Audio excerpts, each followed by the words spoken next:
Nagbabalik showbiz na ang tinaguriang original kontrabida na si Princess Punsalan at muling mapapanood sa isang kapamilya proyekto matapos ang matagal na panahon na pananahimik sa industriya.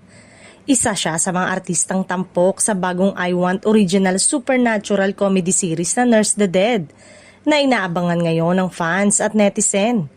Matatanda ang nakilala si Princess Punsalan sa kanyang mga matitinding kontrabida role noong dekada 90 at early 2000. Kaya naman marami ang natuwa ng kumpirmahin ang kanyang pagbabalik sa isang kakaibang genre. Sa nasabing serye, ipapakita umano ang kanyang versatility bilang aktres sa isang mas modern at kakaibang konsepto kumpara sa kanyang mga nakasanayang karakter noon. Ang Nurse the Dead ay proyekto ng ABS-CBN para sa I Want platform at pinagbibidahan din ng iba pang kilalang artista tulad ni Anthony Jennings, Ruby Rodriguez, Tutsi Guevara at Jeline Malone. Ayon sa mga ulat, kinunan pa ang ilang eksena sa Los Angeles dahilan para sa mas enggrande at kakaibang production.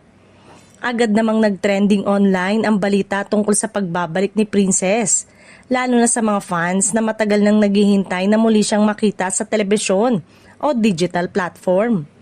Marami ang nagsabing namimiss nila ang kanyang iconic na pagganap bilang kontrabida na minsan ay kinainisan ngunit labis na hinangaan.